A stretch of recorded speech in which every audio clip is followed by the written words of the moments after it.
வணக்கம் சர்மிளா. ராமநாதபுரம் மாவட்டம் மண்டபம் வடக்கு மீன்பிடி துறைமுகத்திலிருந்து நேற்று காலை 300க்கும் மேற்பட்ட விசைப்படகுகளில் 800க்கும் மேற்பட்ட மீனவர்கள் கடலுக்கு மீன்பிடிக்க சென்றார்கள். இவர்கள் இன்று நெடுந்தீவு அருகே மீன்பிடித்துக் கொண்டிருந்த போது ஒரு படகையும் அதிலிருந்த 3 மீனவர்களையும் எல்லை தாண்டி மீன்பிடித்ததாக இலங்கை கடற்படை கைது செய்து காங்கேசம் கடற்படை துறைமுகத்திற்கு கொண்டு சென்று விசாரணை மேற்கொண்டு வருகிறார்கள். முதற்கட்ட விசாரணை முடித்துக் கொண்டு அடுத்ததாக இந்த 3 பேரும் யாழ்ப்பாணம் மீன்வளத்துறை அதிகாரியிடம் மயிலிட்டி மீன்பிடி துறைமுகத்தில் வைத்து ஒப்படைக்க இருப்பதாக தகவலானது வெளியாகி இருக்கின்றது. இந்த கிறிஸ்துமஸ் திருவிழாவுக்கு முதல் நாள் ராமேஸ்வரம் மீனவர்கள் 12 பேரை இலங்கை கடற்படை கைது செய்தது.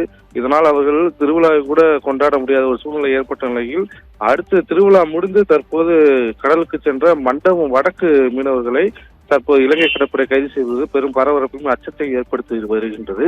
தொடர்ச்சியாக தமிழக மீனவர்களை கைது செய்து சிறைப்படுத்துவது இலங்கை அரசுடைய உள்நோக்கமாக இருந்து வருகின்றது. எனவே மத்திய மாநில அரசுகள் உடனடியாக இதில் தலையிட்டு உரிய நடவடிக்கை எடுக்க வேண்டும் என்றும் மீனவர்கள் நிரந்தரமாக எந்த ஒரு பிரச்சனையின்றி மீன்பிடிக்க வழிவகை செய்ய வேண்டும் என்றும் கோரிக்கை எழுந்துள்ளது. சரிங்களா? தகவல்களை வழங்கியமைக்கு நன்றி மகேஸ்வரன்.